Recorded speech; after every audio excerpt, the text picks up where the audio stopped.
I'm chairman of the OLCC, and it's a pleasure to be here this morning. As I mentioned before, Commissioner Michael Harper, who's reading something back down there, and Commissioner Marvin Revoal. It is a pleasure to be here this morning. We've come here to listen. There are 7 commissioners on the OLCC.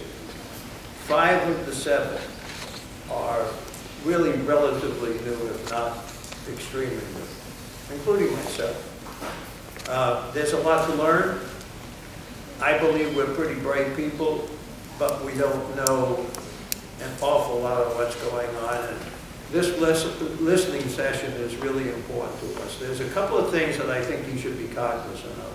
One, unlike maybe a lot of other agencies, the OLCC, when we're looking at different issues that we're going to be voting on, including complaint cases and other cases, we're not allowed to talk to each other. The only time that we can discuss these things are in open public meetings. When we take a vote on a particular issue, we really don't know how any of us are going to vote because under the Open Meetings Act, we're not allowed to talk about that.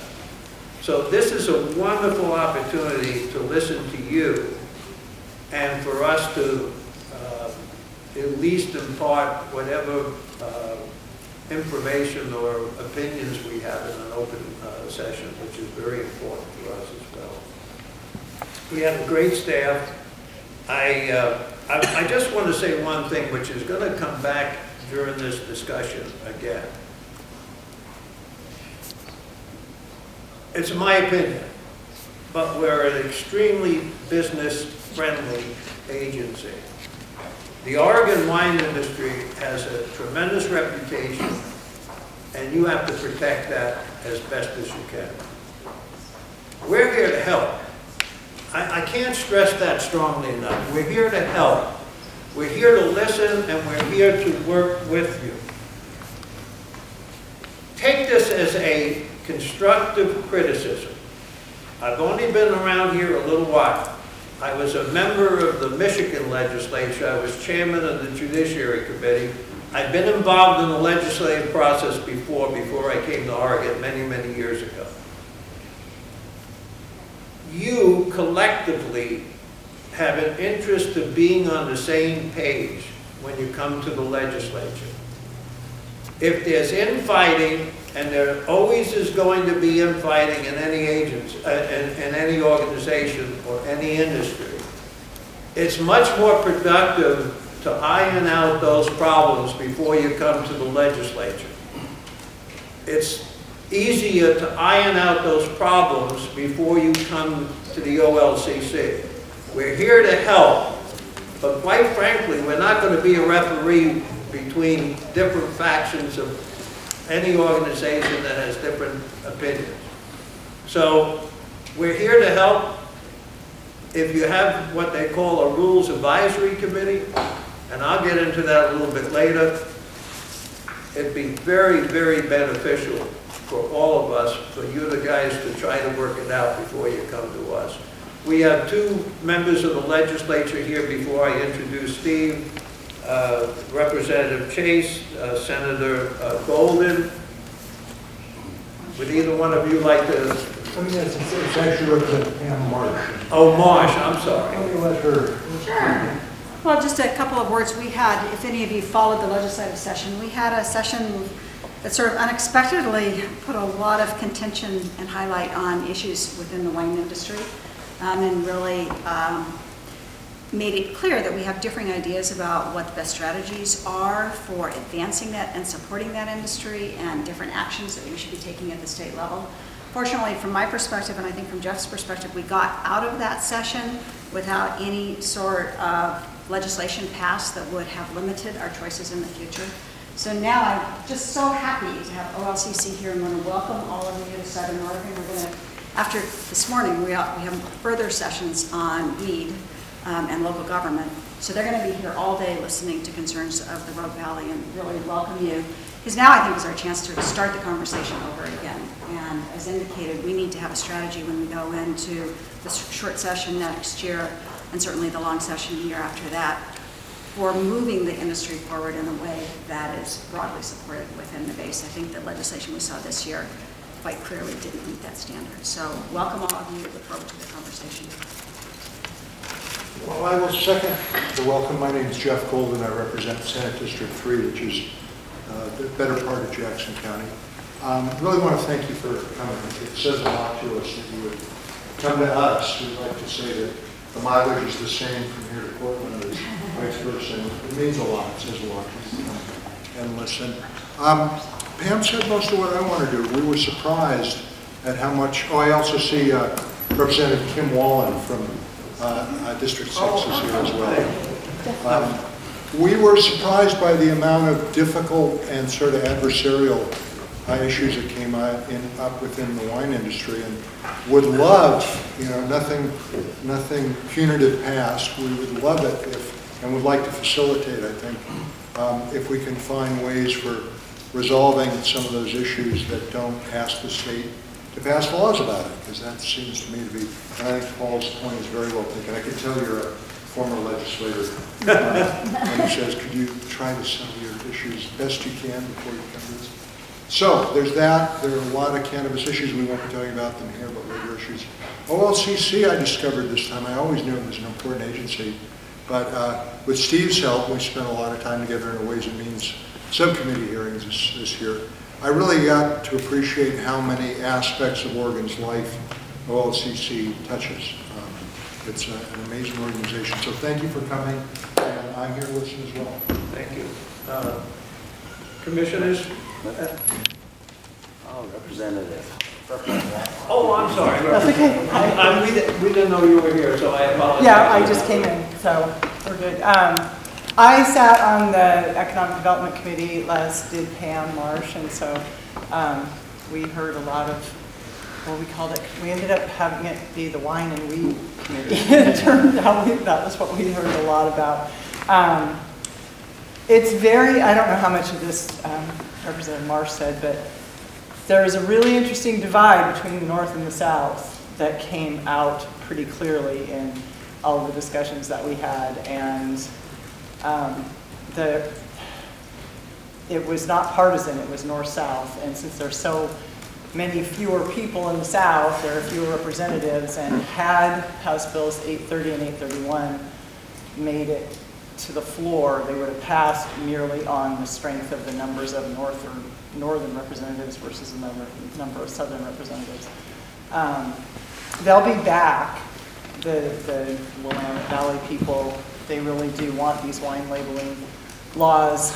They were very confusing the way they were written. I spent a lot of time with legislative counsel trying to ferret out, well, and with the lobbyists, frankly, for the Willamette Valley vineyards, because, well, there's Willamette Valley Vineyards, which is a company, and then there are other vineyards in the Willamette Valley, and they're not the same, and they don't necessarily have the same interests as each other. And that started to become clear as the session unfolded, and different groups were starting to hire different lobbyists. And so things got really interesting at the very end, but I think there's a place to figure out what people really want.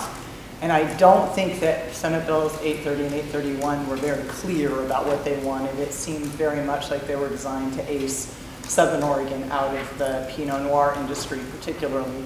I don't think that's their goal, but it seemed that's how they came across, and I'm hoping that we can figure out what they need, what Oregon needs to compete in the international market with our wines. And I know some of that is going to be labeling laws, but what exactly are those going to be, and what do we do to make sure that all of Oregon is represented in those laws and not just a particular interest up north? So that was, I hope that answered some questions, and if you have others, I'm happy to talk to you further about it. I got very involved in those bills right at the end, so thanks. Thank you. Very quickly, we have three commissioners. Commissioner Maletis just showed up and the plane was late. Gentlemen, would you like to say a couple of words? Sure, yeah, no, I'm Matt Maletis. I'm from Portland. I've grown up in the industry on the distribution side and have held several liquor licenses myself on the bar restaurant side. I care deeply about the industry. It's something that's a passion, and it's an honor to serve, and I really wanted to get down here because when this issue first came up, it seemed like it was some of the wine labeling issues. It seemed really cut and dry. It seemed like a good thing for all of Oregon, but as we worked through the process, I think we were all educated, and it's been really helpful to understand everyone's perspective. So I'm grateful to be down here and to hear from them. Hi, I'm Marvin Revoal, and I won't think I have the glasses to the next extent. I think I right there, the last one. That guy is why I'm here. That guy, my buddy, he said, we want you to be on the OLCC board. That was 5 years ago. I said, oh, hell no. I said, back when I was a cop, I got beat up more times because of OLCC than Carter Haspils. Now, those of you who don't know who Carter Haspils is, don't worry about it.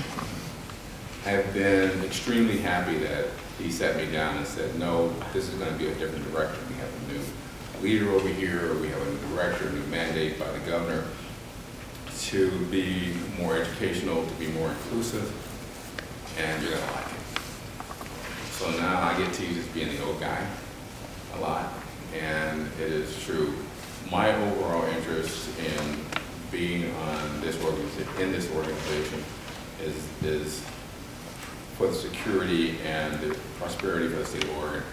When I went before the Senate, I said, you know, I do want to do this because this is the only governmental organization that I know of that actually creates jobs for people. People can actually own their own company.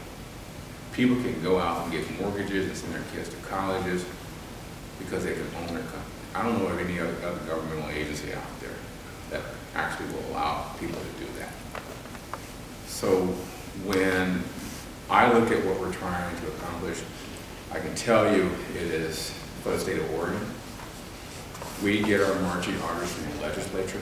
I tell people all the time that if you don't like what's going on in any of the areas that we're involved in, go to the legislature.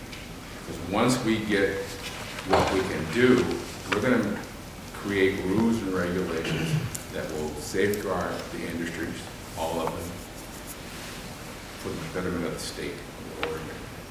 And so there are a lot of luncheons and coffees and drinks I don't go to because someone has such a vested interest in something, and I just, rather than laugh at them, I just won't go.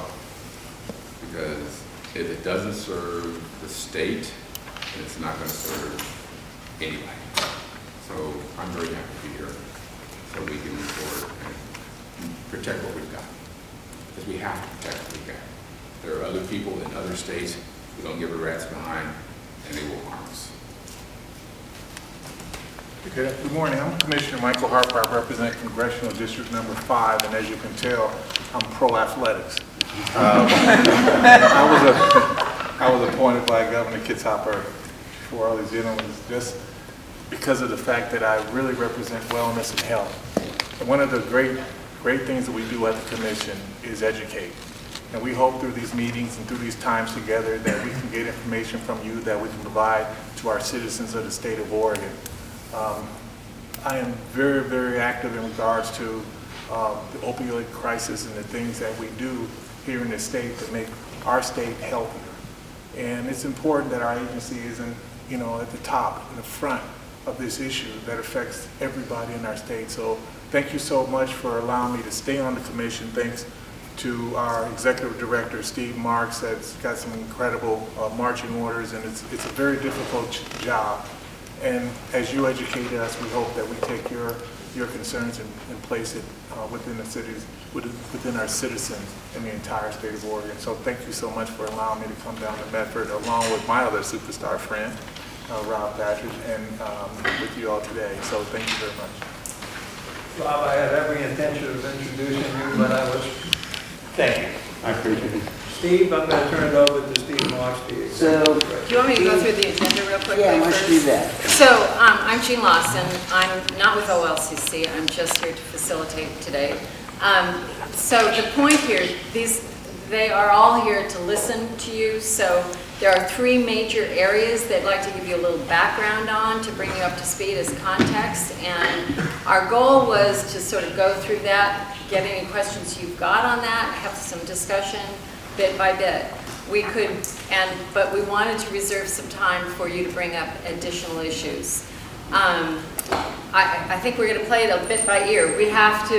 Some of these folks have to leave at 1:45 and we have to be out of here by 2. So we want to make good use of the remaining time.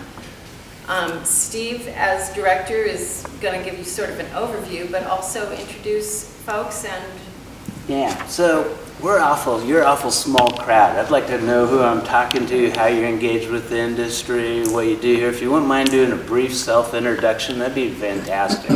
And actually, if I can add on to that, because one of the things we talked about doing was saying, what do the commissioners need to know about the industry here in Southern Oregon? What do you want them to know? So please do keep it really brief because it's a small crowd, but you could still take up the entire time with that. So if you could keep it brief, but maybe provide some information when you're talking about your role, what would help them. And then that'll help us and we'll get to dialogue as soon as we can because we want to listen. There's some information they want to present, but we're awful small, so I'd love to hear from who you are. Let's start with Jason. I know him. My name is Jason Atkinson. I've been in the legislature for 14 years. I was a freshman with Rob Patrick. I carried your nomination on the floor with Kitzhaber. I was a former commissioner with the Fish and Wildlife Department, so I know the commission process, sadly, also. I am now involved in the Wine Industry Council of Oregon. We are the organization that worked very closely with our representatives to stop 505 bills, and now we're involved in reunifying the industry. And you should know, just as a placeholder as we go forward, this isn't a southern-northern coalition. Our coalition is actually statewide. Okay, thank you. I'm Bob Wallace, and I'm the owner-operator of Del Rio Vineyards, and I'm keenly interested in all of the issues that we're working on. We've been in the valley now for 20 years developing a competitive wine business, and the legislation that was put in front of us this year would have severely damaged our business. And so it's the first time ever that we got involved in politics, believe it or not. And so here we are. So we're going to work on it. I'm Jolie Wallace, Del Rio Vineyards. Clay Wallace, Del Rio Vineyards. And back over there. I'm Nathan Solson, the logistics assistant for Senator. Just an important job. I'm Ruth Garvin, owner-operator of Sands Valley Vineyard and Garvin Family and Cliff Creek Cellars Winery. Hi, I'm Nicole Schulte, one of the owners and winemakers of Barrel 42 and Quaddy North Winery. And I'm Herb Quaddy, one of the owners of Quaddy North Winery, Barrel 42, and I also have a vineyard management company called Applegate Vineyard Management, and we represent some large growers of Pinot Noir. So we have both small premium brands that distribute internationally, but we also represent the part of the business that is large contracts of Pinot Noir to both in-state and out-of-state wineries. Chris Graves, I work with the Namas family. I run Custom Crush, Namas Crush and Fermentation. They also grow grapes and have a wine brand, including a lot of Pinot Noir that they sell quite a bit up north. Okay. Ken Wright. Been in the business since 1978, started in California. Started my own winery here in Oregon in 1986. I was on the ad hoc committee, a subcommittee for the Willamette Valley Wineries Association that created bills 829, 830, and 831. Fred Mim, assistant winemaker at Roxanne Winery. Chad Day, I'm the owner and general manager of Roxanne Winery.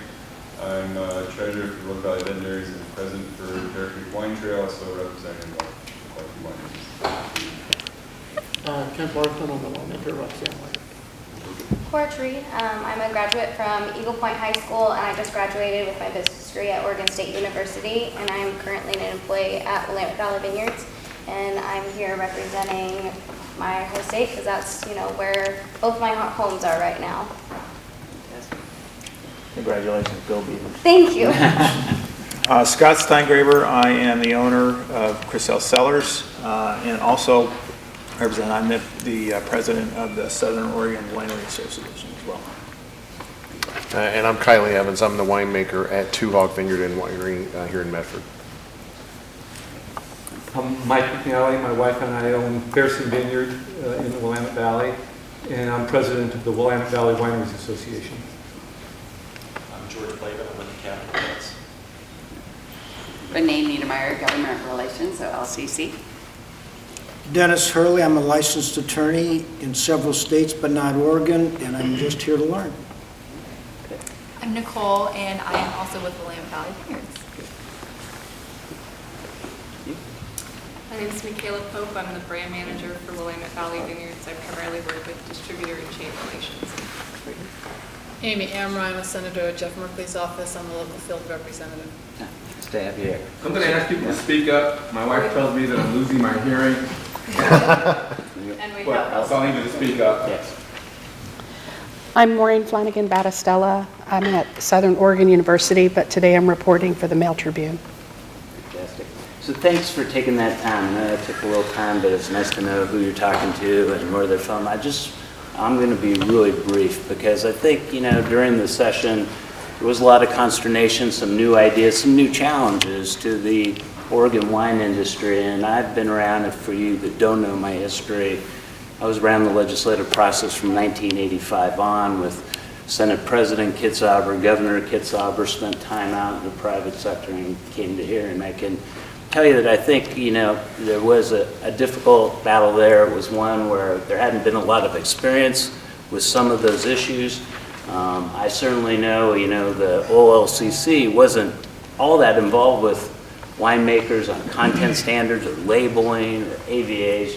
We licensed, we did shipping permits, and we collected the privilege tax. We collect the tonnage tax as well, with some trouble and trepidation on the way that's designed. And then when this came up, the commission sort of ended up in uncharted territory for us. So it was certainly, I think, uncharted for the industry when this deceptive labeling issue came up, so the content standards and what we're looking at.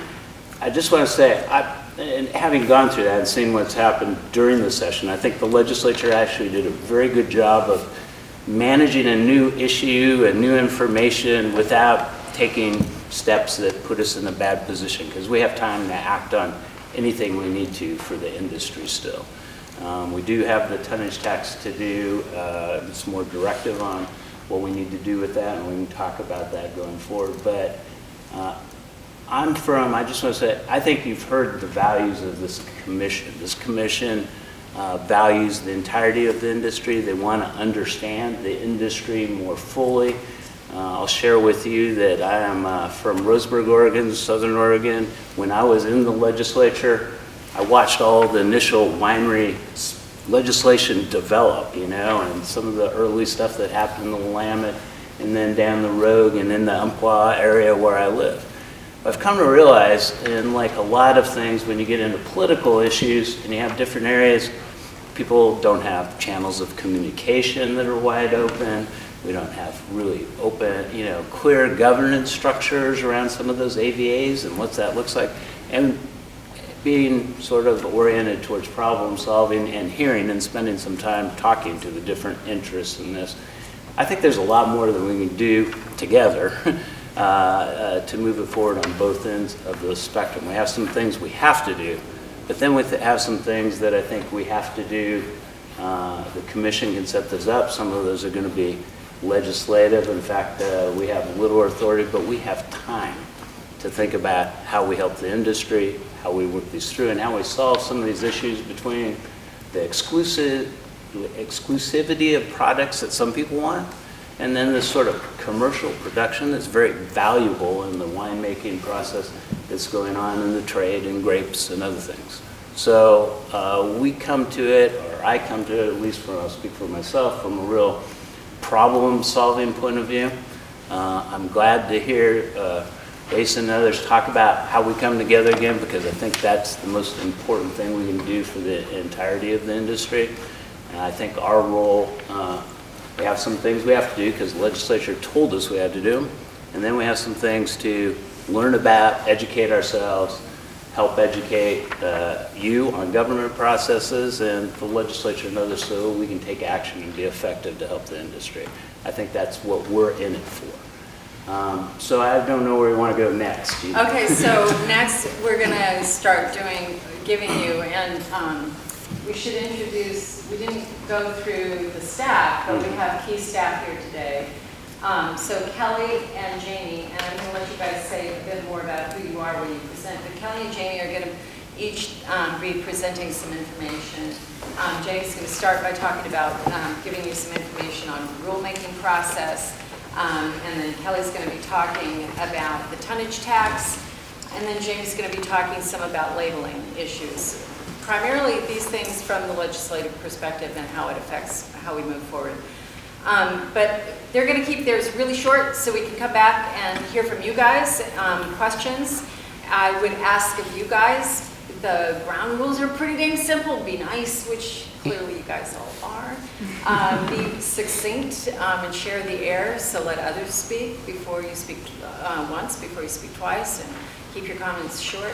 And I will also say, you know, we're going to be in the Willamette Valley, so just know that I'm going to give priority to the folks from Southern Oregon, and I'm really glad you're here. I think as a facilitator and mediator, it's really great for you to hear each other's issues and ideas, but we'll be focusing on Southern Oregon folks today because we'll be to the Willamette Valley later and have an opportunity to hear there. Does that sound okay for everybody? Okay, so with that, Jamie. Come up here. We'll just introduce ourselves now. Hi, I'm Jamie Dickinson, and I'm a policy analyst with the OLCC, and I work in the Administrative Policy Process Division. I'm Kelly Rout. Thank you guys so much for coming. I am the director of the Administrative Policy and Process Division, and the reason that we are here presenting to you is because our division handles all of the facilitation of rulemaking for the agency, regardless of subject matter. And then we also do policy development, implementation, and handle all non-licensing wine-related questions, including those supplier retailer relations. So a lot of questions come to us about the non-licensing winery issues. So we spend a lot of time with this stuff. I'll let you talk. So first of all, I want to say we have created an email address specifically for this, and if you have the handouts at the front, it's on there, but I can tell you out loud. It's olcc.wine@oregon.gov, and if you want that later again, you can come up and ask us when we get to you again. But that, if you go home tonight and you think, man, I really should have said something, or I forgot to mention this, that's the best place to send that to us. It goes directly to Kelly and I, and we will respond, and we will also have your comments as well. Additionally, we have half sheets of paper there up the front, and we passed them out earlier. We'd like to get all of your questions answered because we know that there's limited amounts of time. But if for some reason you have something that you thought about it and you write it down and we didn't get to it, please write those down and give those to us, and we will respond to those questions as well. So I just want to make sure that those two things right off the top, we want to make sure that everyone has heard your comments and that we have everybody's questions answered. So I'm going to start very briefly. I'm going to go over the rules process, and we can talk about it more after if you have more questions, but generally for most rules there are 3 phases. And as Kelly had already mentioned, our unit, our department, handles all of the rulemaking process. We don't, obviously the final decision is up to our commissioners, but we kind of go through and facilitate the process as it goes through. So the first phase is the announcement phase. That's when staff will go to a commission meeting and we request to initiate rulemaking of some kind for some issue, whether it be a legislative issue or there's something that's come up and we need to open up rules to have work be done on them. So that's the first phase, and then the commissioners will vote on whether or not to initiate rulemaking. So that's the first step. After that, it moves into the proposal phase. So this is the part where the Rules Advisory Committee, or the RAC, comes in. So, and this is the point where we get subject matter experts to come in and help us determine rule language, policy type issues. The industry points out issues, They really try to guide us and make recommendations on the rules to staff. Staff takes all of that, but even if there is somebody that's not on the rack, after that, there is always a public hearing and an opportunity for the public to come and give comments, whether that be in person, you want to speak at a public hearing and give your testimony out loud, or you want to provide written comments. We accept both, and we read or listen to all of that information. We have all of it, we keep it, and we use it in developing or editing the proposed rule language. So once we have that, that rule language will then go back to a commission meeting, so an open commission meeting, where we will present it to the commissioners, and the commissioners will vote to either adopt those rules, not adopt those rules, or make changes or direct changes to be made to those rules. So that's kind of the process. It takes a while. So it's not something that happens overnight. It's pretty quick. And I'm sure a lot of you know that as part of the Senate Bill 829, there is a requirement that we convene a RAC. And so we would like to hear thoughts on that process, how to find individuals for the Rules Advisory Committee. That just kind of, we'd like to hear from you about that topic. If anyone has any. So before we do that, I think one of the things when you were talking about this, Steve, previously, and I facilitate a lot of RACs, that's important to know is when you convene a RAC, it's not a decision-making body. The OLCC is, and the idea is to get diverse opinions and perspectives, as I understand it, that you're looking for on this, and to come to balanced recommendations. Is that right? Absolutely is. We're going to have a statewide reflection on that, and give the importance. And I'll just give you one example where we didn't know what we were doing, and then we ended up relying on. It was when marijuana came into play, and we had to do rules that had never been contemplated before. So we had to form not just a RAC, we had to delve down and get subcommittees around the new license types, and we brought in over 120 people to help us to develop that.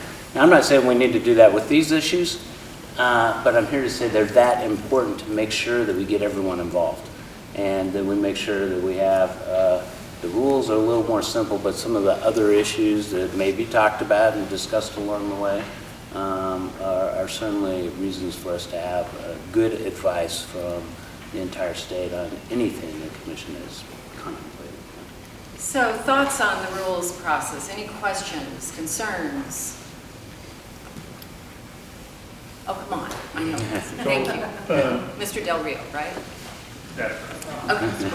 So I got it wrong right off the bat. Sorry. When you establish a RAC, how do you determine who the members of that RAC are? Good question. So I actually appointed. I'm the appointing authority. The commission's vested that with us as a staff recommendation to the commission. So, it's my judgment. It's my staff's judgment. So there's a couple things. One is who needs to be there because of the issues, their knowledge, their sense of the issues. Then it's how do I get enough representation of the state or the legitimate interests around that. And, delve down into some of the other issues that require greater expertise. But we try to balance that. I think the commission expects that of me. But ultimately, it's not who's on it, right? It's the quality of the recommendation that goes to the commission that they'll act on. And they hear from everyone before they act. So there's some checks process to make sure that rules just don't pop up to the commission, and we have good process. But, it's the values that we bring to it. I'll listen to you about who's best out of Southern Oregon, and then also the smaller and larger wineries and the different market niche wineries in every AVA. There's large or small, there's exclusive, that's across the state. So we'll look to balance that out as well. But if I start with a small committee, then I can't get everyone on it. So we've got to make sure that those people that are on that committee are respected, known, and have communication channels of their own to be able to reflect and help represent the broader industry. So any thoughts on the kinds of interests and perspectives you'd like to see on that committee? Anybody? Well, my concern is that I compare that rack to, for instance, the OWA or the OWB, right, which is a 9-person appointed board by the governor, of which there's 9 members, 7 of them are from the Willamette Valley and 2 from Southern Oregon. And so Southern Oregon really isn't very well represented. And so when an issue comes up, it's as if we weren't even there. And so that scares us when we start talking about a rack.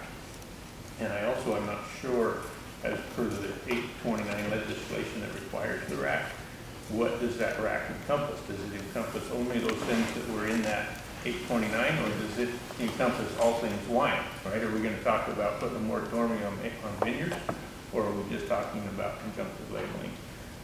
Okay, so there are 2 things there in terms of, the minority, and the smaller voice of Southern Oregon, and Steve might be best to address that. But the other piece, I think, one of you is Jamie. Yeah. So we'll start with that, and then. Yeah, what's that? So Senate Bill 829, it has a requirement that says that the OLCC... Can you guys hear Jamie back there? Not I very can talk well. louder too. Okay, there you go. So Senate Bill 829, it has a requirement that says that we must make certain rules, and the rule that we must have in that case is that the Willamette Valley, if there is a nested AVA within the Willamette Valley, the rules that we must make are that any nested AVA on a label must include, so if you put something that's nested inside the Willamette Valley, you also have to include the Willamette Valley on the label.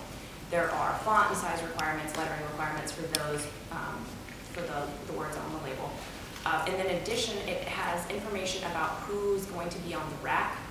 And so in that, it says that there must be 1 member from within the Willamette Valley and 1 member from outside the Willamette Valley. So those are just 2 people. So other than that, there has to be at least 1 person from the Willamette Valley. Then the rules, there must be an odd number, and the individuals who sit on the rack must be experienced with wine. Obviously, that makes sense. And then there's one more thing. About the rack. So it's about we must consider nominations from winemaking industries or associations. So those are in the bill of what we are supposed to consider when we are putting together the rack. So and then there's that must of what we must do with the wine rules. Now then there's an additional may. We may also decide to include other AVAs, that larger AVAs within the whole nested AVA, larger AVA. So if there are other AVAs in the state of Oregon where we have this conjunctive labeling, if the industry and we come to this decision, if other AVAs are interested in that kind of conjunctive labeling, that's something we may do, but it's not required. And so those are some of the things that we would talk about. And we would obviously want to hear from everyone. It wouldn't just be the members of the RAC that would, we'd give recommendations from. Like I said, there's a public hearing, there's written comments that you can provide. We would want a very broad, group of people giving us information about what they would like to see.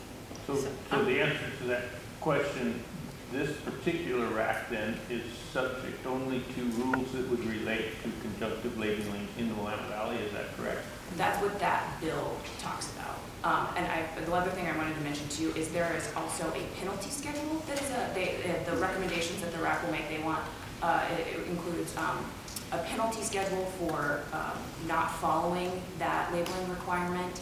And I believe that's it. Yeah, just to add on to that really quick, the legislation does give us authority to consider other rulemaking related to wine. Which is authority we actually already have. But I think what we want to hear from these sessions is there other rulemaking that industry members want? We usually, because we don't know, we've heard lots of things in legislature, but we don't know exactly what people want to move forward. And usually when we do rulemaking, a lot of times if there are lots of different topics in a particular subject matter, like wine, we might cover a lot of different things. In fact, we did this back in 2007 with wine, which was our last big rulemaking, and there was a lot of issues covered there. So that's something we could do, but it's really, does the industry want that? So that's what we want to find out. So let's come back and talk about whether you guys would like any other AVAs to be considered with that, and also that, do you want to finish up the question about the majority minority issue? Well, but I am going to have to admonish staff to try and keep your answers short. We want to hear from them. you know, you have that issue and that dilemma with any committee. There's usually a majority, you know, around issues. It's just usually not split. There's a majority. I think what I will assure you to is that what we want to make sure is all of our voices are heard on this, and I want to make sure we have strong voices on both sides. I think you've heard today that we care about the other part of the economy, which I would define as the minority voice in this. And, you know, what I think is the most important is that we can't do anything that does harm.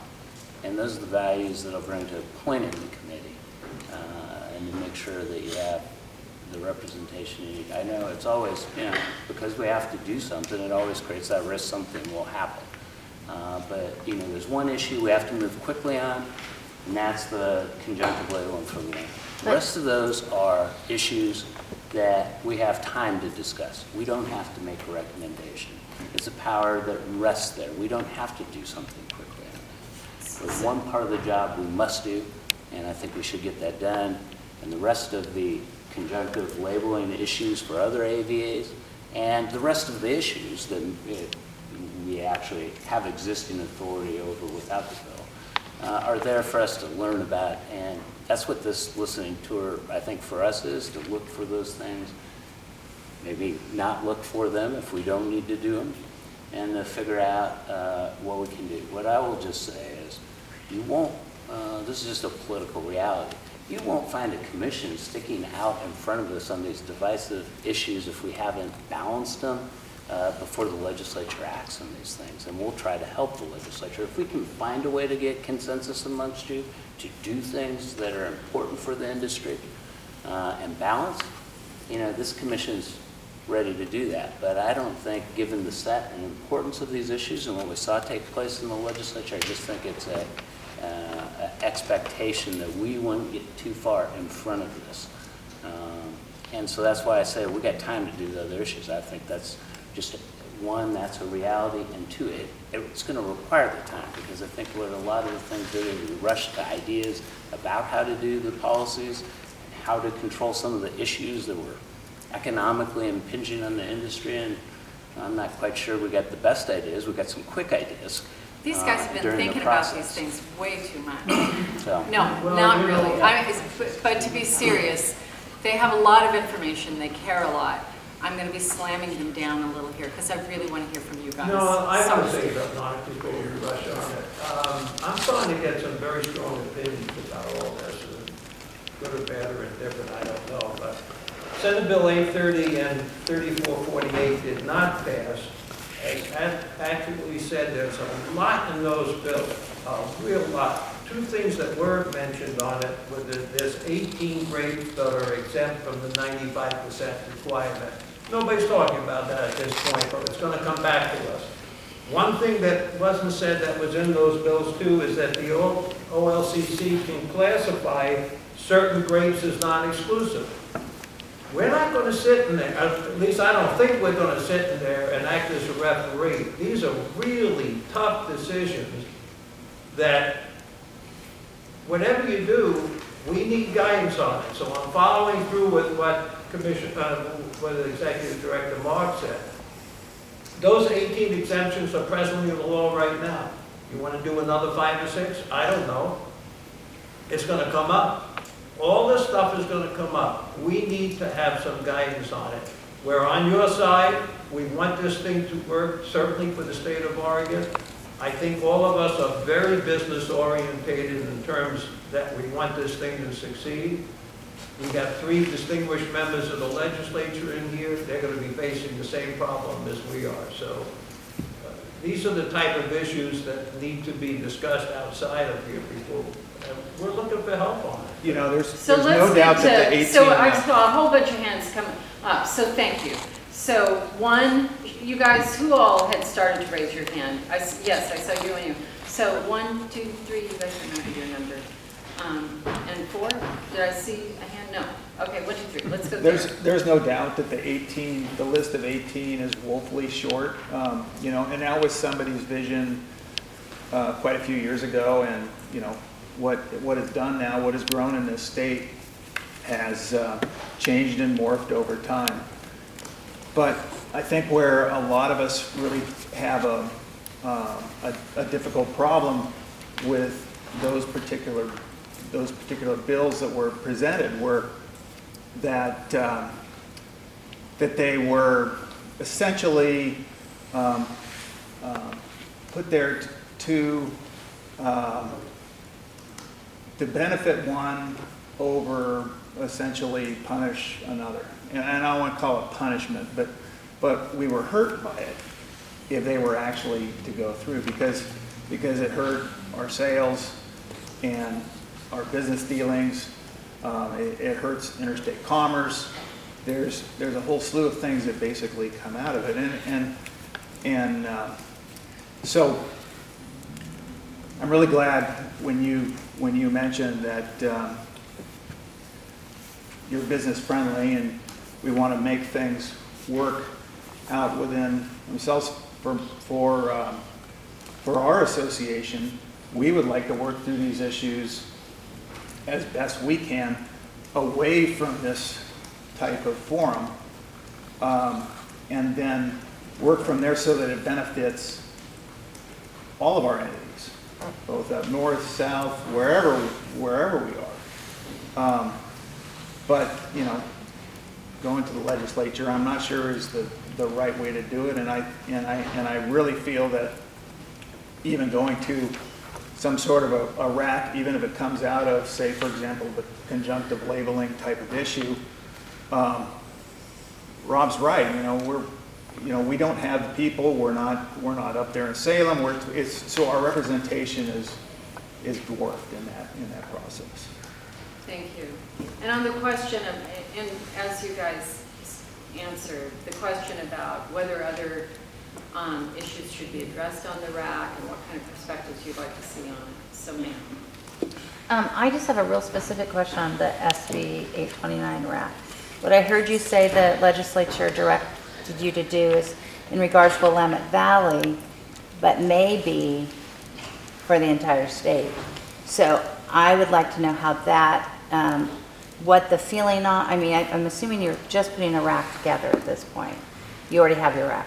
No, this is why we're here. This Okay, is why we're coming out. so I guess what this may is a big question for, it's a small detail, but it's a big part of other states because suddenly Southern Oregon could be involved in something that we're So not I'll just aware share with you my perspective on that. In May, it's really about here. It's about what the local growers will want to do in this AVA and this region. That's really not a statewide.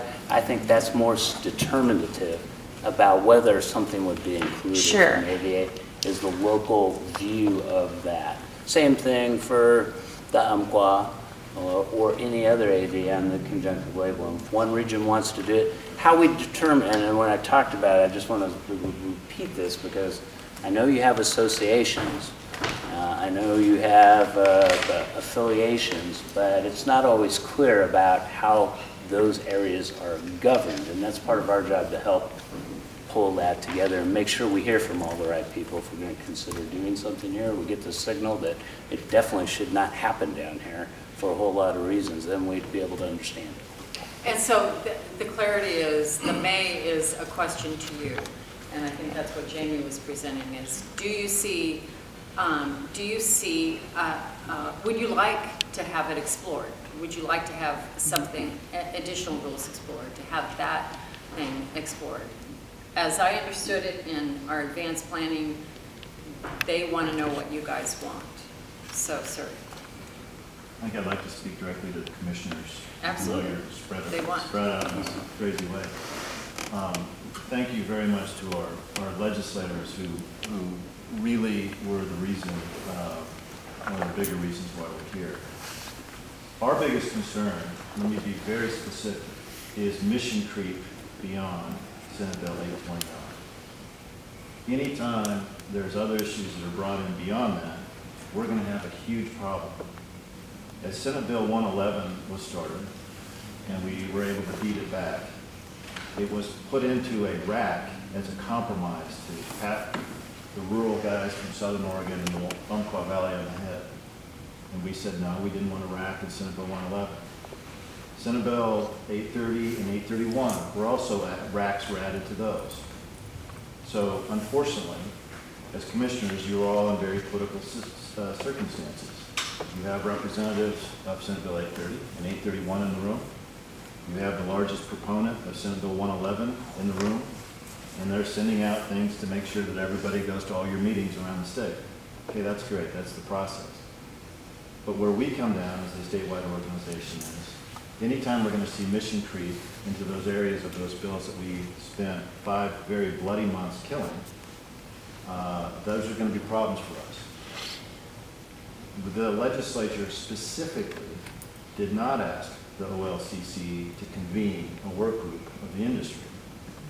The legislature very specifically told the industry to go outside and make its own house and come back to the legislature organized. So we did not ask the OLCC to do this, to convene and to get us all on the same page. In fact, we, working with our representatives and senators, bipartisanly said that we would go and take the industry out and we would work it out amongst ourselves, which is what we're doing. So you can imagine that when we got a notice that the OLCC was going to come to our hometown just 2 weeks after we had barely got all the blood off of us and done our laundry, we were a little bit shocked. Here we go again. We've got to fight Senate Bill 111, 830, and 831 now before an ever-growing rack at the OLCC. So let me be very specific. That is not, that is our number one concern. And I want you to make sure you hear that loud and clear. I don't know if you're going to hear that loud and clear in other meetings, because these meetings, because of what you've stepped into, are political in nature. And our statewide organization, our coalition that we worked so hard to form, which represents a very big chunk of exhausted winemakers and wine growers, are looking for that mission creep. That's our number one concern. So, thank you. And the commission is holding its regular meeting tomorrow. I will point out that there was a whole discussion about whether or not to do the listing meeting with the wine industry here when it's early in the process. So I'm not answering, but I'm providing information as a process person about what I observed.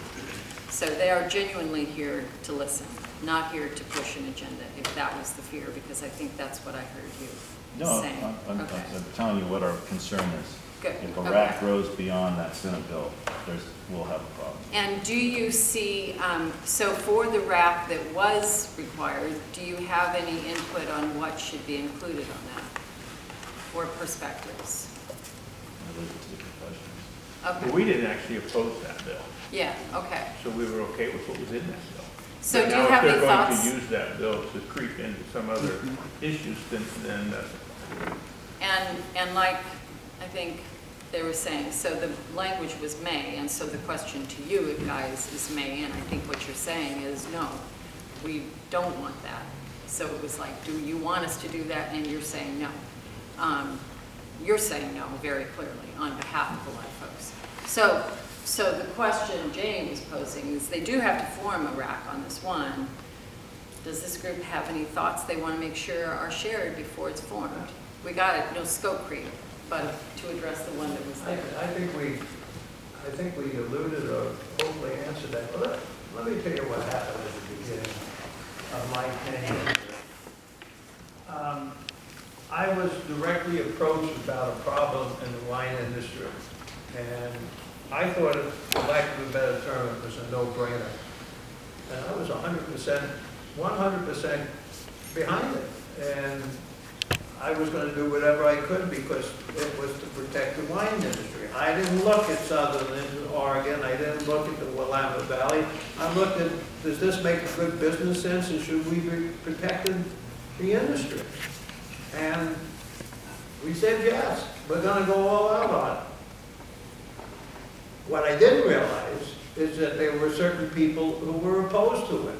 I could never figure out, I'm not getting into details on it, but I couldn't figure out the logic of being opposed to something that was, in my mind anyway, for the betterment of the state. But I learned a lesson on it. Nothing's easy. No matter how quick that you make a decision that it's good for the state of Oregon, there's going to be people in any legislative process who are going to find a different opinion, and you have to listen to them too. I'm not being a politician when I say that, I'm just telling you the fact is that I looked at it and said, this is a no-brainer. From now on, when somebody in the wine industry, and all I'm doing is talking for myself, when somebody in the wine industry approaches me and said, this is an issue, I'm going to make sure that all sides are covered and we get the opinions of everybody. In terms of the rack, if we have to look at that, which we do, Steve is going to be much more involved than the commission, but it's going to be us as well. But we're going to be looking back to you, which we said and said, okay, you know, give us the input and what makes sense on this thing. We're not doing this in a vacuum, I can assure you of that. And everybody's opinion is going to be in on it because that's what we're here for. We are not here in a vacuum. And we don't look at one side to the other, we're looking at what's best for the industry. And you guys got to help us on it. Steve, You raised an important issue, and I thought it would be good. Could some of you share with the commission that the industrial difference? Some of you are growing grapes, some of you are shipping out of state, some of you had contracts with Copper King, some of you are in this industry, you know, moving different aspects of the wine industry, and there's a part that's exclusive, and there is everywhere. Can you share with the commission a little bit of that diversity of the wine industry and what and how it's, you know, your composition down there, what you're doing in Southern Oregon in the industry, sort of what you reflect about the industry and what niches you're in or major markets? There, someone want to take that on? Yeah. Sure. Chad Day from Roxanne Winery. We, for the most part, have been 100% of the state. Our fruit was grows on a piece of property my family has grown since 1896.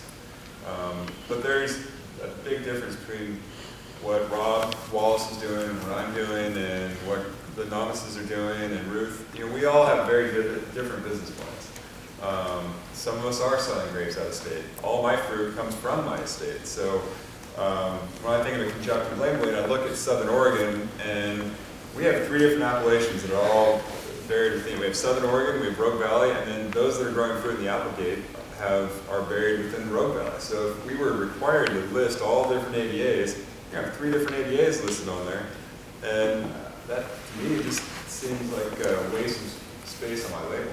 You know, personally, would only have to have Southern Oregon and Rogue Valley, but that just it doesn't seem. Are you saying so this jump? Oh, sorry. This is a learning experience for us. So are you saying that if you had to put 3? I don't know. I'm just. There are people in this room that would have to put 3 different AVAs. But my question to you is that if you had to put 3 AVAs on the label, would it decrease the value of the product as opposed to 1 AVA label? I just don't understand. As someone that grows and produces their fruit in Rogue Valley and that's betting on the Rogue Valley, I want to just show Rogue Valley, right? I don't want to show Southern Oregon Rogue Valley. So if you put 3 of them on, in your mind, you decrease the value of the product. Well, you only have so much space. It causes confusion. And you only have so much space on it. That's the reality. San Luis Obispo, Central California, and you're looking at a label that says Southern Oregon Rogue Valley Applegate. It's not really devaluing. Most people don't even know where the Rogue Valley is, right? So I think what you're saying is it's sort of brand building as well. Right. Is that you're reinforcing the focus on the Rogue Valley. Okay, sir, you had. So yeah, I think we're in an interesting position because we're involved in many different parts of the industry. But just to give context, I think some of these bills really hit home for us because we're not going to be directly economically impacted possibly by some of these bills. But the thing is that in this region, we need a healthy wine economy, okay, wine growing economy. And that means a diverse wine growing economy, including large plantings of scale and small boutique producers. Small boutique producers like me, we need support of the economy of scale, ironically, okay, in order to have all the other tools and services that we need. On the other hand, I think I'm not ever going to be convinced that additional rules are what's needed to foster a healthy wine economy. I personally choose to conjunctively label because I do think it gives good, appropriate information. Chad does not. I don't think we need a rule to tell us which one is a better approach. To be honest, outside, if you get past, if you go east of Seattle, you'll have a hard time convincing, trying to instruct anybody where the various subregions of Oregon are. And so if you choose to give extra information, fine. If not, also fine. But I don't think the OLCC needs to be doing additional monitoring of these types of issues. We don't need the additional regulation. I don't think it helps to have additional rules. Okay. So let's have less rules and Okay. and let our let our marketing efforts and business plans work to the extent that they do, and let the consumers make those choices. Okay. I'm just going to add to that really quickly. We sell fruit, and we also are a small producer of our own wine, which Herb makes. So we conjunctive label, but it's our choice. Southern Oregon Rogue Valley, but it becomes what you're not thinking about is we have a lot of things we need to get on our label to tell our story. And I would much rather tell my story than have 3 different appellations that 2 of them probably mean nothing to anybody outside of Oregon. Some of them not even in Portland didn't mean. I have a tasting room in Portland as well, so I have good experience with the northern consumer as well. So I just want to say one thing. So all this information that you were providing is incredibly helpful for us, for staff, to kind of see where you're all coming from. And we've kind of moved from talking about the rack to the appellation of origin, and that's great. Like, we can talk about this, but the one thing, maybe this will help clarify. So when we're doing this, staff, when I say we, I mean staff, we don't have a position on these issues. We're not trying to push one way or the other. That's why we're relying on you, and when we're putting together the rack, the question that we were trying to address earlier is, when we make a proposal of who should be on there, we want to make sure that we are getting the most balanced group of people that will provide the best recommendations that, for your area and for other areas. And so one thing that we might struggle with a little bit is we're looking for ideas or just feedback on what you think is a good way for us to approach that issue. So while you think about that, Commissioner, you had a question or comment? Let's go back 5 years ago. The state approved legalization of marijuana for recreational use. As a former police officer retired by the Eugene Police Department, I was adamantly opposed to that. I have very different views. Had very different views. Many of you in this room have been fighting battles for many years. It's very apparent. But what you need to try to believe is that when we get involved in these kind of processes anymore, we want to hear from everybody, everything. Even if you're not involved in this particular law or bill, we still need to hear from you. And one of the things that Steve experienced 5 years ago is, if we don't have enough dissenting voices who have come in supposed to be on a rack, and believe me, for 5 years ago, the idea of a rack to me was somebody hanging in a dungeon someplace. We will tell Steve, we don't have enough voices. Because one of the things you need to be aware of is that we don't have a dog in the fight. We don't. We don't have a dog in the fight. But if you don't provide information, if you just say, I am ticked off and I'm not going to play, that's not helpful. So whether you agree with what they were doing or not, I need to hear in those rooms what you believe. Because we had people from the industry who said marijuana was the greatest thing since sliced bread. We had people in the room who said this is a sure way to hell. We had people in the room who said, you smoke marijuana and it will make Marvin grow 6'2" and grow hair again. That was a lie. We had people in the room who said it will kill you tomorrow. If we don't get your input on everything, including, we have people say no more rules, we have people say all the rules. We don't have a dog in the fight. And if we don't have enough participation, we can't do it right. Not that I'm saying we're going to do it right the first time, but we're going to keep trying. So we need you in the room, however it comes out, because this is not going to just end tomorrow. So, It seems to me that 829 was written specifically for Willamette Valley, right? And then Pardon? It seems to me that 829 was written specifically for Willamette Valley, and then if other AVAs want to participate, we could decide to participate. Yeah. I think what we're saying is, we don't want to participate. You don't want to participate. Yeah. I think And that's this what we're listening hearing. session was one way for us to hear that, and, as we learn more, we'll figure out how to talk to you, and you can tell us clearly that. But if the we rack included starts it. going outside of that, then it's... But how do I know it's going outside of that? If you're talking about any other AVA than the Willamette Valley, then it's gone outside of the scope of the... Up until 5 years ago, the only thing I knew about marijuana was how to arrest somebody. So, If we're going outside it, you need to be there to say, hey, this is going outside. I just want to make a comment. We were asked, because we spent a lot of time as we developed these bills down here in Southern Oregon, we were asked by some representatives in Southern Oregon to have the option in the future. Possibly Rogue may have 2 or 3 other nested AVAs in the future, and they wanted the option in the future to require that Rogue be listed with nested AVAs within Rogue. So that option we created in the law, but it's not a requirement of the law. okay, so sounds like what we've heard is you don't want this legislation to deal with other AVAs. So if a RAC is formed, well, a RAC has to be formed, have the RAC focus specifically on the Willamette Valley AVA.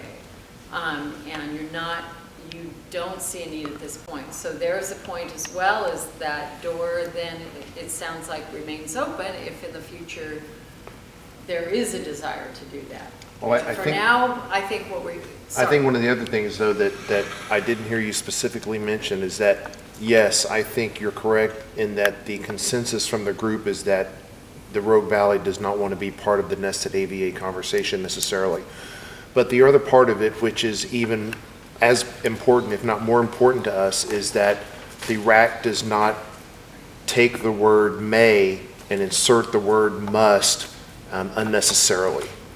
Can I ask a clarifying question? So does this mean that Southern Oregon, in this room, the consensus is that there is no representation from Southern Oregon on the RAC, like no participation, or just, I understand that nobody wants the nested AVA for Southern Oregon, but when I'm asking about members of the RAC and you said, no, you don't want it here, does that mean you don't want to see at the table, or you don't want to be on the RAC? Or that you, that's kind of what I'm trying to get at, is how can we determine from Southern Oregon, we want to make sure that you're represented, and if you don't want to participate, that's one thing, but if you do, how should we determine who, yes. or what perspective? I think we should have 7 seats on the RAC, and the Willamette Valley should have 2. Yeah, and I would echo, we want representation as much as we can, and basically so that we can voice our opinion. That's right, okay. I just But wanted to she, make sure. is she asking? Okay, the so- county? Can I ask just something and see if they disagree with this? Because from the Willamette Valley perspective, we believe there needs to be a majority of votes that are not Willamette Valley. We think it would be great if we could have a representative from Umpqua, maybe a representative from Rogue, a representative from the Southern Oregon Wineries Association, a representative from the Columbia Gorge, and maybe 4 representatives from the Willamette Valley, so that the majority vote could overrule the Willamette Valley. That was just an idea that we kicked around. But what I think they need to hear is that, yes, you want to be at the table. Rogue wants to be at the table. Umpqua wants to be at the table. Southern Oregon wants to be at the table, or do you not want to be at the table for this limited conjunctive labeling discussion? I think our industry wants to be at the table, and I think the primary problem right now is, and the debacle that we just had in Salem, was because our industry doesn't have a unified voice. And part of that debacle comes from the relationship between the OWA and the OWB. Right now we have a state organization that is supposed to take care of promoting the industry, and an organization that is supposed to take care of the politics. And the 2 of those organizations have the exact same board that's appointed by the governor, and that's the board that I'm talking about.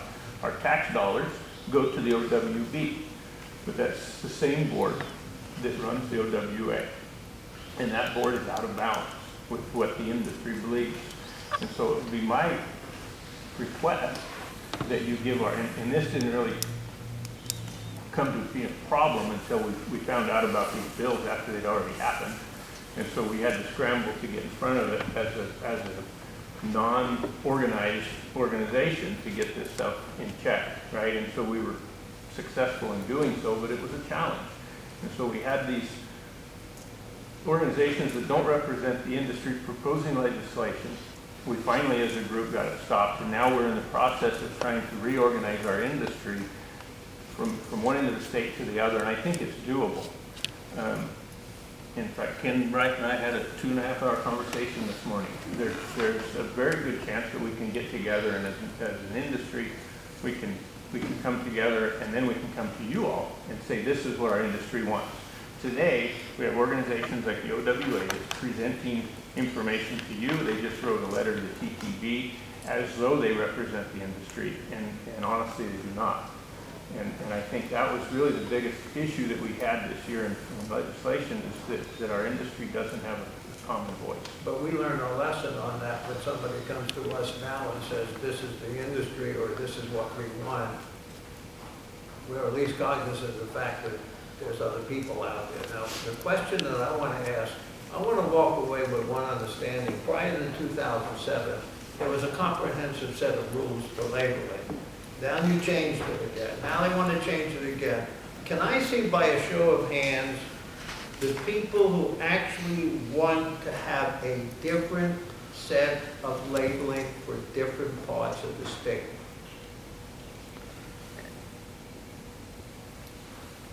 Because if you have, and correct me if I'm wrong, I very well could be wrong on this. There's 4 people that raise your hands.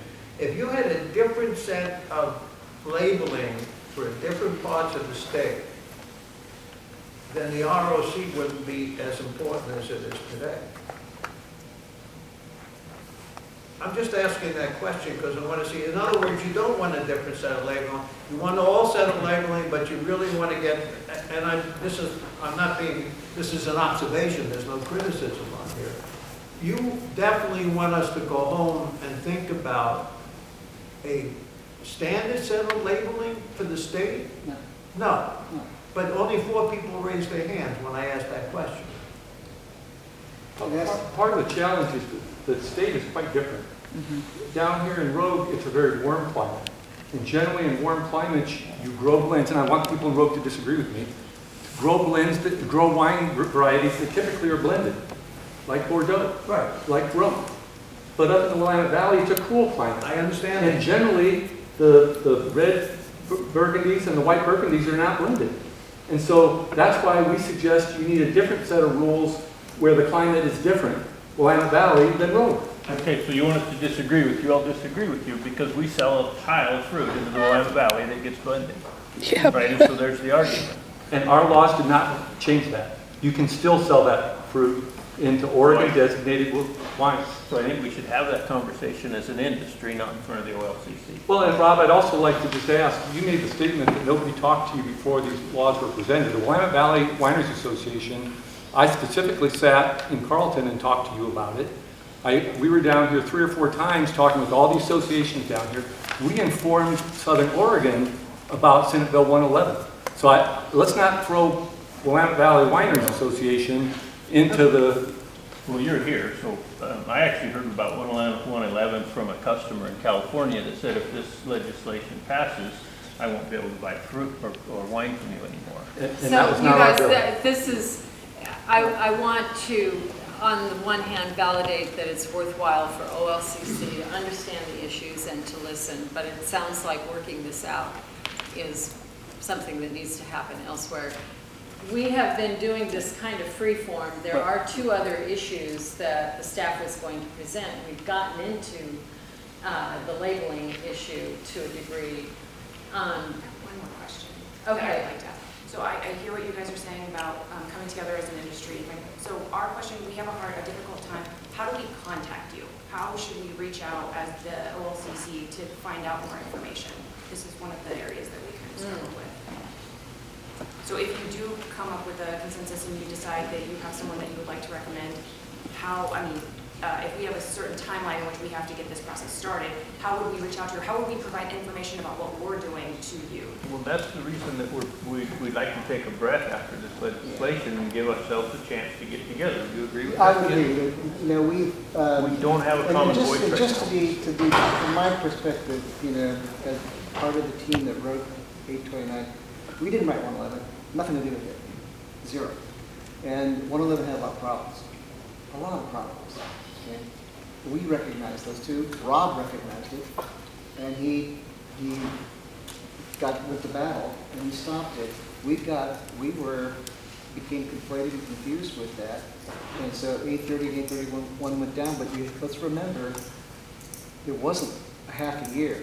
We were through the Senate. All three bills passed the Senate with a 26-4 vote. We were halfway through the process. And then 111 came in, became super public, and in order to take it down, we got caught up in the wake. And that's okay. That's okay.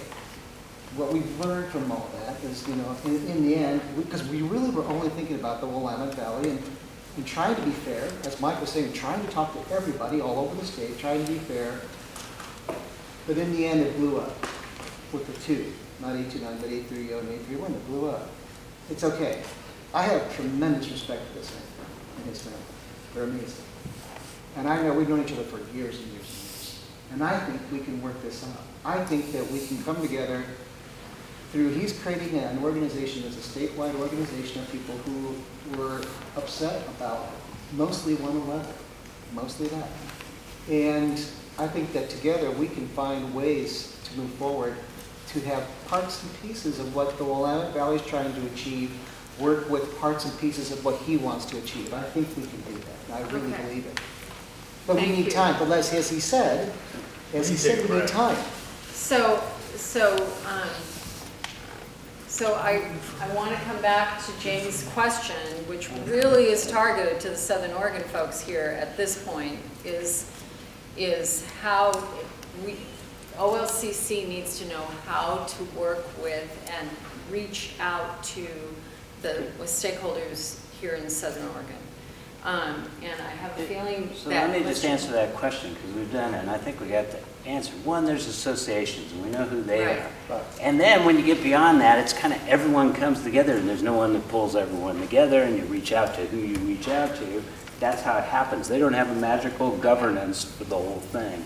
I think knowing the leadership in the industry here, the leadership of the association, we're making those connections. But it's really hard for us, as I know it was hard for you, it was hard for Willamette when they came down and said, gee, we want to talk to everyone. Well, everyone didn't show up, right? If some people came, some did. I think that's part of the problem. That's why I know there's this argument about not having OLCC involved. Maybe now's not the time for the fresh conversation, but there's got to be a way for this conversation to be seen and known and understood, and to help it communicate itself, because I think what the industry faced in itself is you wanted to reach out to everyone. People tried to come together, and you couldn't do it in time, and we ended up with a lot of miscommunication. A lot of miscommunication drove the mistakes and the variances in the bill. Now, deceptive labeling sort of had its own right? And it created real animosity as you looked at sort of commercial penalties against real commercial interests taking place across the national marketplace of, Pinot and Willamette Valley Pinot and the offense that some took on that. And quite frankly, I can see that, right? But I think there's a problem. We do have a problem when labels are clearly deceptive. I'm not saying all they were. We have a case. People were working at how you look at that. But that was very volatile and very threatening to one part of the industry, regardless of how people pursued it. I think it was scary to them in their niche of the world and market. And then it got involved with all these other things that were more ecumenically building the wine industry's options to develop under your conjunctive labeling and maybe thinking about content standards. And I think those are perfectly good decisions for the wine industry. But I just want to say, When you're doing it yourself, then it comes out in the processes from everywhere. And we want to be able to see it. You have good legislators here that are great communicators. There's legislators north and south, and I want to make sure that everyone's in the communication group. And I think that's the most important thing to avoid controversy. Everybody in the room then? No. We do have the people that signed up. Yeah. Okay, because this is the heart of the. But this isn't all the industry down here, Paul, right? There's a lot of unrepresented wineries here that aren't here from this area. So, sir, you've had your hand. I was going to for a say, while. one thing we do have is we have the chairs of two major associations here. Yeah. So I That's think, important. and they can talk about who's best to respond, but that is the natural channel. They do encompass a large majority of the industry, and they can reach back out and we can try to gain consensus and move through that way. Yeah. I had a question about the OWA, OWB, and to Rob's and Ken's point about representation. Is not the board members, are they not appointed and voted on by the membership? So why is that not an acceptable vehicle to gain industry consensus and talk? Governor appointed. Yeah. Right. But nominated by, no, not nominated by the industry? You self-nominate. So there's, let's say one major issue in it. Since we got commissioners and we don't get this very often, I wanted to talk about how the, because a lot of people don't understand how the tax thing works as it relates to the OWB and the OWA. There's over 750 wineries in this state, and I think 19 of us pay the Oregon wine tax. And then the farmers pay the grape tax. The grape tax was the issue of Senate Bill 112, and nobody opposed it, which is fine.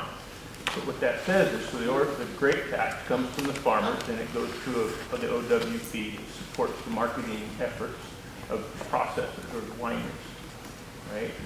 And then the big wineries, which I think there's only 19 of us that pay a wine tax, and part of that goes to the OWB, a small part of it goes to the general fund. And then the out-of-state wineries that sell wine into the state, I understand, pay the rest of that wine tax, correct? And that's a pretty good chunk for the Oregon Wine Board's profit and loss statement. And I think a lot of people don't understand. So you've got over 700 wineries in the state that are exempt from paying Oregon wine tax, but they're reaping the benefits of the farmers' tax money, and they're reaping the benefits of the tax dollars that are coming from out-of-state producers.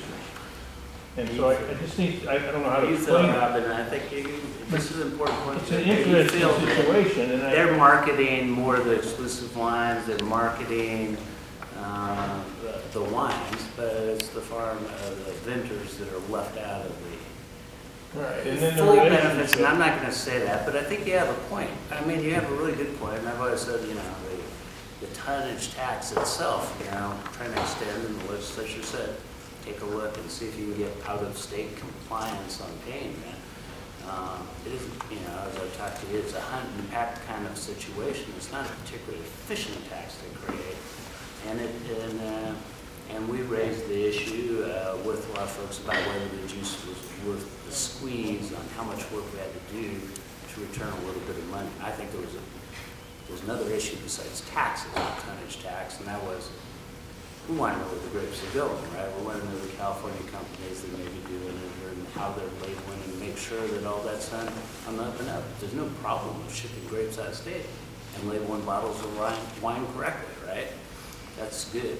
So I think I think this is I just want to point out, I'm just the administrator, I'm not the policymaker, I got commission, I got legislators, but, it's a little bit of a misalignment here. And it's not a very efficient way to go about trying to create the purposes we have. So I think that's a discussion. I'm not saying that's an OLCC discussion.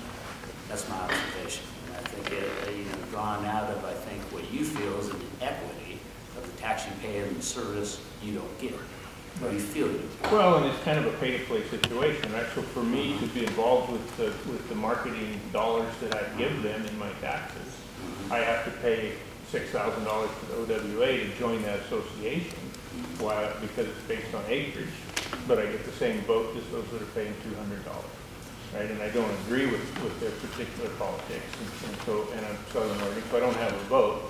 And so I think we should take a hard look at the relationship between the OWA and OWB and how those dollars are being spent and if they're representative of those that are actually paying them.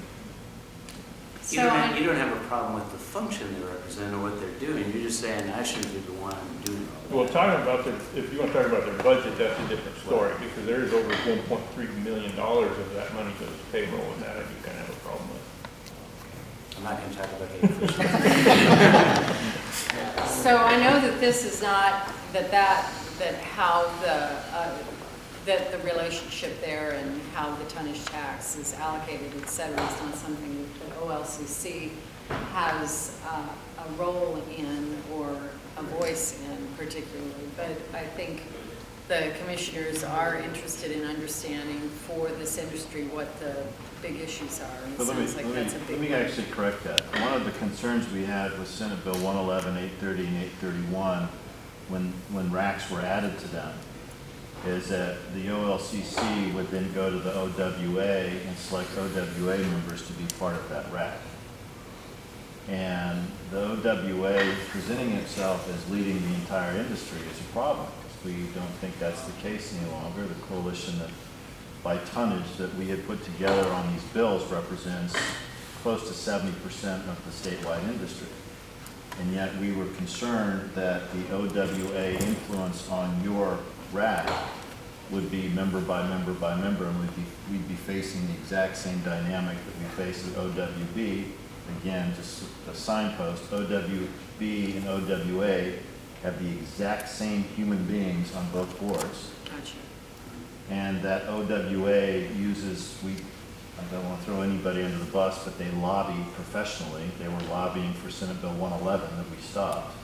So we have some concern that OWA members now are in position of a rack to go too far. So that is a big issue for us. Okay. So, I get it. So in terms of, we're going to lose some of the critical folks here in just about 12 minutes. And I want to see, in terms of the presentation that you haven't done, I mean, tonnage tax and labeling were the other two issues we were going to talk about today. We've been talking about it. Are there some things you do want to make sure you share with them, or?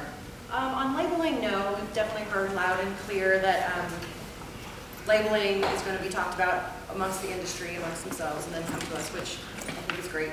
The other labeling that we were going to talk about was the labeling that did not pass, that I think there is sort of, but they're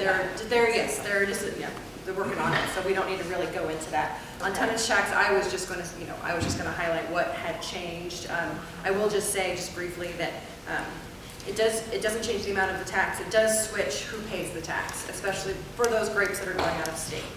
Traditionally, or currently under current law, the seller, when the grapes are going out of state, the seller pays the tax. That will switch to the out-of-state purchaser if they hold a permit, an out-of-state permit held by the OLCC. So it goes into effect in July of 2021. Since those taxes are reported and collected at the end of the year, that's when December 2021 is when we'll first, be receiving that tax. So we do have time to sort of figure out how we're going to make the switch. If anyone has any thoughts or feedback on, these are people that are permitted by us, but they are certificate of approval holders, wine self-distribution permit holders, and direct shippers. We have a lot of certificate of approval holders, and not all of them, make wine. This is also our malt beverage manufacturers and importers. We need to figure out, and that's our goal, and perhaps industry can help us figure this out. How do we figure out who these out-of-state entities are that are purchasing the grapes so that we can make sure that we are receiving the reporting and the tax proceeds from them? So any input you have that would help them be able to do the job that they've been assigned to do on this would be great. Senator has a question. Oh, yes. I want to go back to labeling for just a minute in the interest of not finding ourselves in the same corner again in the legislature on that legislation, because it was not a high-quality policy debate. I imagine some people, I'm really delighted to hear the potential for coming together as a statewide industry, but people must wonder why those bills passed 26-4 in the Senate. And part of the answer is senators are not focused on most issues up there. They're focused on their issues. So very few spent much time looking at this at all.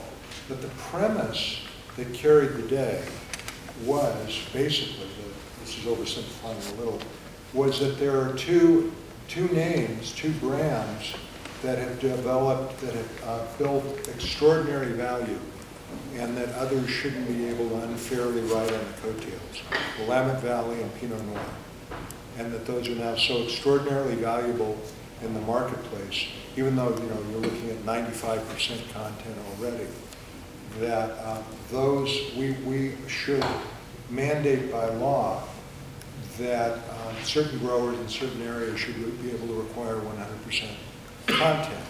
And if you, that's the way to make sure that people who don't deserve it, people who didn't work to build those extraordinary brand values, don't benefit from it. Only those who built it and can genuinely say this is a Pinot Noir grape grown in the Willamette Valley.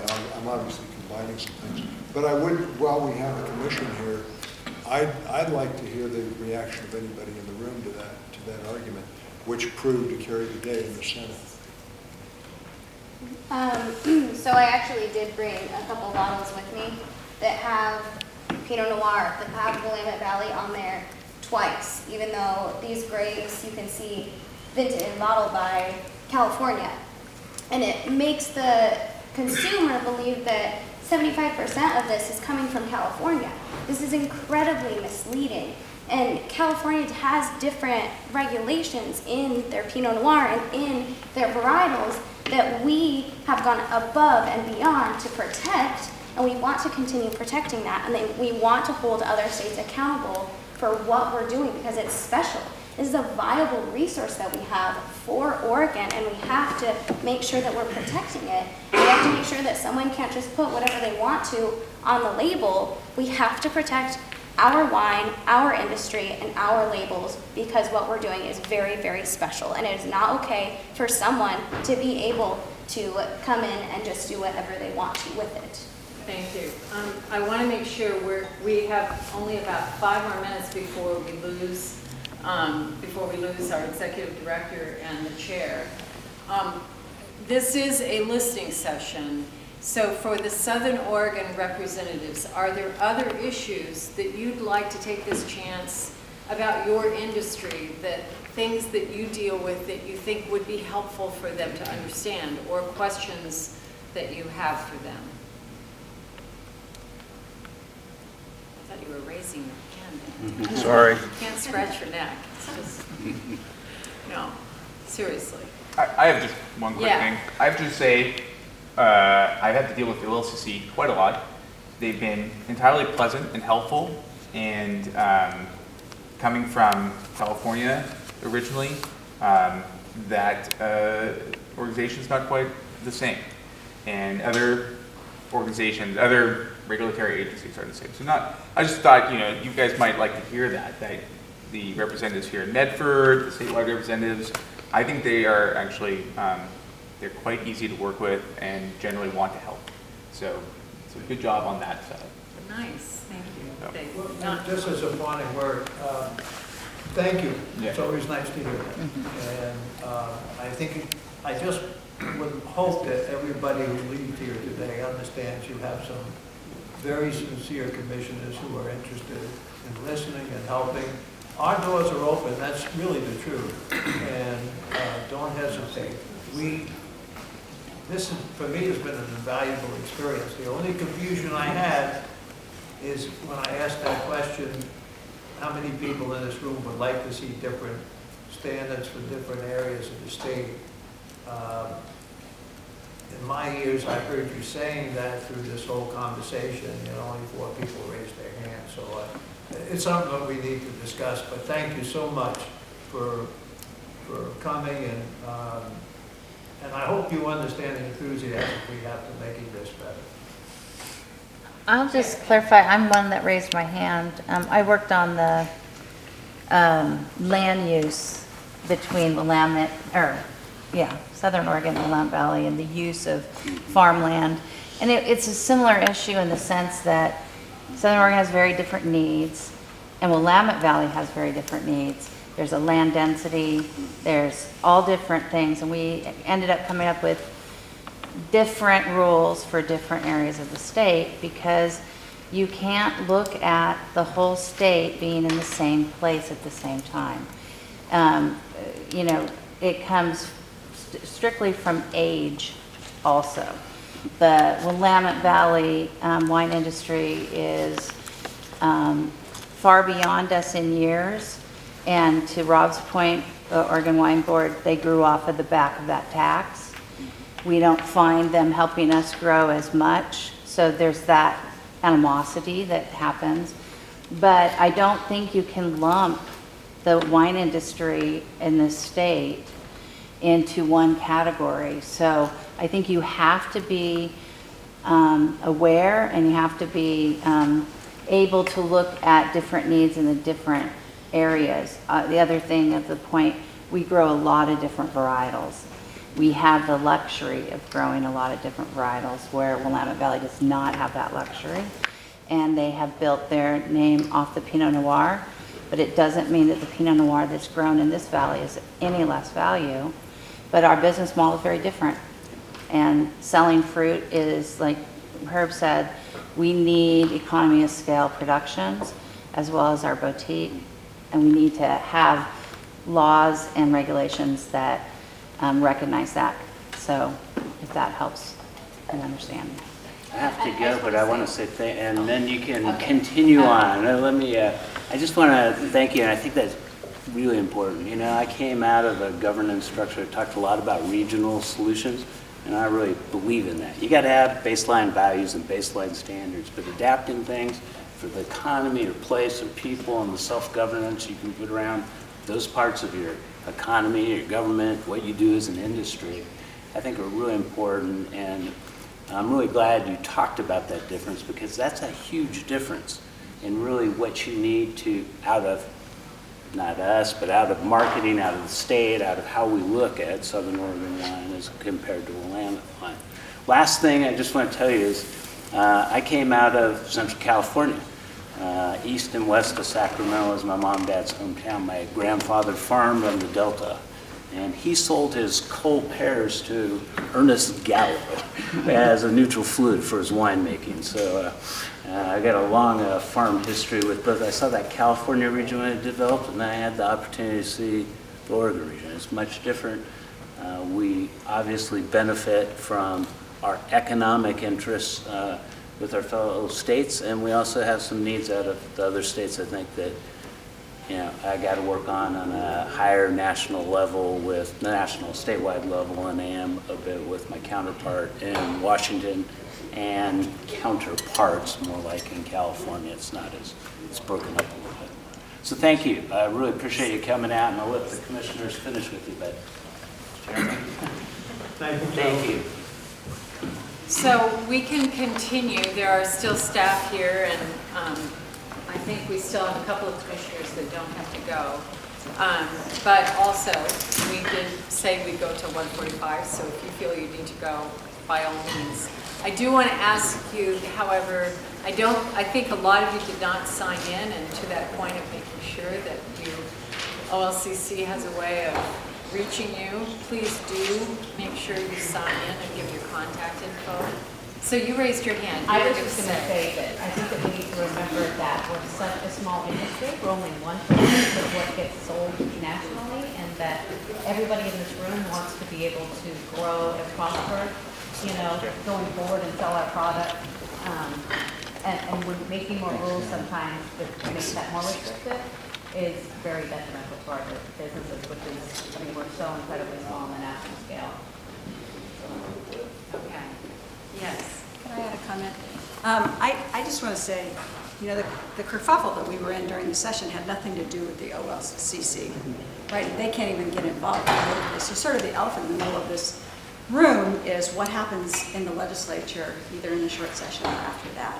And I think those of you who are representing some of the entities that were deep into the kerfuffle during this session, I really hope we can avoid having a legislative forum for those issues. I think it's Because no matter how well we understand the issues here or with the OLCC, once it gets into the legislature, it's out of everybody's hands. It's a Wild West situation. So I hope that we can, I just would prevail upon you to not introduce legislation until we come to a industry agreement or consensus around what that should be. Because we have no guarantee of outcomes once we're in the legislative realm.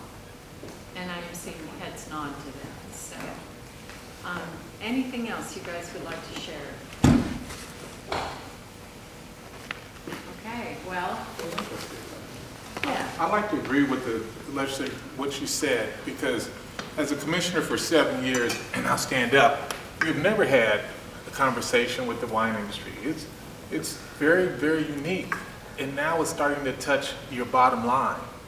So you have to come together as a group, but I do see the battle between the South and the North. It's evident, and I would hope that you really concentrate on your commission, on your board, Oregon Wine Board, and start there. And we have specific things that we're going to do, that we have to do, and reports that we have to make. So please, if you concentrate on that work, we'll be able to just take care of the little piece that we have going on at the OLCC. And I won't be shocked when we had representatives come to our commission meeting, and I was completely shocked. And I know they didn't represent this entire group here, and you probably don't even know they came. So, you know, what do they say? They say in basketball, you got to know your business. And so, you know, free agency is really rough this year. So I really applaud you if you stay in touch with the people that represent this region. They're really here to help. And I really appreciate that. And I really appreciate just being here and meeting new people. Because and you're right, it's pretty much who you know. If you're out of the room, it's nothing's going to happen. And there's some people that's in the room, and I'll encourage you to know who they are, and they're speaking for you as a group. And you'll say, oh, this came up, and they'll say, oh, you're part of this, and you say, no, I didn't pay $6,000, and I got $200 in, and I get a vote. And just what you said is happening. So I applaud all of you to continue to do what you do and represent this area and let us know what's going on, but after you've taken care of it. So people are starting to touch your money, and that's where it always becomes a problem. So, All days, yeah. It's clear that everyone's passionate, and they're passionate because we do have something special here in this state. This is more on a higher level, but we've got something worth protecting, preserving, as well as growing. And the last thing I think any of us want to do is hinder that. All of us are pro-business and want to see Oregon thrive and the industries we regulate thrive. So for me, this has been helpful. I realized there was a divide between North and South. I realized some of the dynamics, but or maybe not between North and South, but between different segments of the industry. And it's helped inform how we go forward and you know, not let this creep outside of its scope, but also do what we can to protect those that wish to be protected. So giving me a lot to think about, and I appreciate all of your sentiments. And at least it's, as the chairman says, it's a high-class problem. We've got something to preserve and protect and grow. So that's one of the good things I think out of this.